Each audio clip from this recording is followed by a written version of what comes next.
A person's greatness is determined by their thoughts. This timeless truth has been proven repeatedly by the lives of successful individuals like Elon Musk, Steve Jobs, and Jeff Bezos. Napoleon Hill, in his famous book Think and Grow Rich, said, "What you think about, you become." But if that's true, why do so many people struggle to succeed? Do they not think about their future? Do they fail to see their own potential? Today's story will uncover the answers to these questions and teach you a powerful lesson along the way. We'll also learn some new words to enhance our English skills, so stay with us till the end. I promise this video will be worth your time.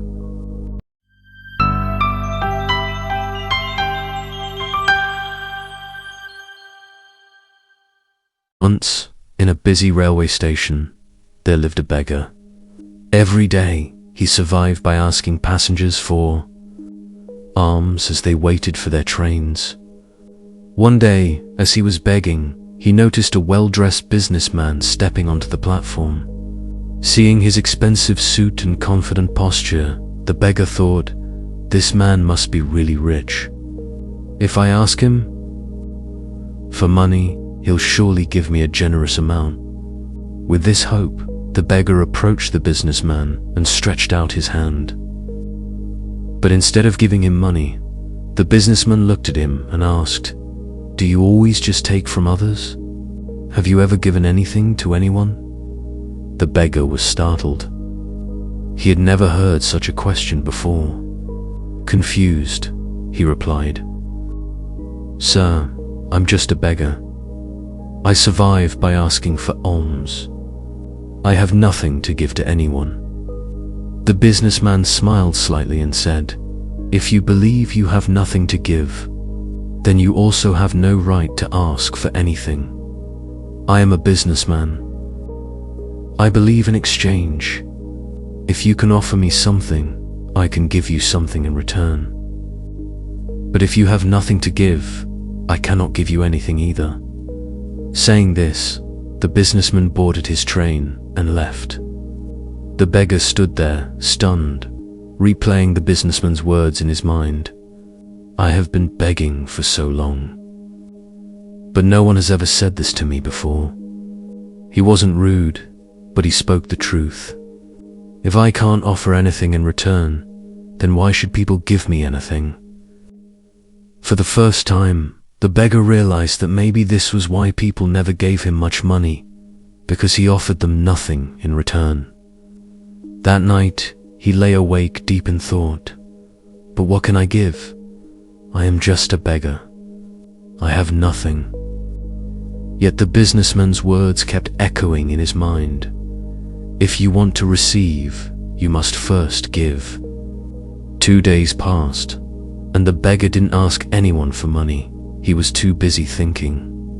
On the 3rd day, while sitting at the station, he noticed a patch of wildflowers blooming near the tracks. Their vibrant colors caught his eye, and suddenly an idea struck him. What if instead of just taking, I offer something in return? What if I give people a flower every time they give me alms? Determined, he walked over, gently plucked a handful of flowers, and went back to his usual spot. When someone handed him a coin, he smiled and offered them a flower in return. Surprisingly, people accepted the flowers with joy. Some even smiled and thanked him. As the days passed, something incredible happened. More people started giving him money, but he noticed a pattern. As long as he had flowers, people gave generously. When he ran out of flowers, the donations decreased. So it's true. People like to receive something in return, he thought. One day, as he was handing out flowers in exchange for alms, he spotted the businessman again, sitting in the train. Excited, he rushed over and said, "Sir, today I have something to give you. If you give me money, I will give you flowers in return." The businessman smiled, handed him some cash, and took a few flowers. "You have truly understood the value of exchange," he said. "Today, you are no longer just a beggar. You have become a businessman." The train arrived at the next station, and the businessman stepped off. The beggar stood there watching him go, his words sparking a new thought in his mind. Am I really a businessman now? For a long time, he pondered over it, and then suddenly he realized something. I now know the secret of success. I am not just a beggar, I am a trader. People aren't giving me money out of pity. They are paying for the flowers I give them. This means I have a business. Excited, he made a bold decision that day. He left the railway station and never returned as a beggar again. 6 months later, at the same railway station, two well-dressed men met. They exchanged a handshake, but one of them had a curious look. "Do I know you?" one man asked. The other smiled and replied, "Yes, we've met twice before, right? Here, on this very train." The first man frowned, trying to remember. Then his eyes widened in surprise. "Wait, you're the beggar. The one I refused to give money to, and then later I bought flowers from you." The former beggar laughed. "Yes, that was me.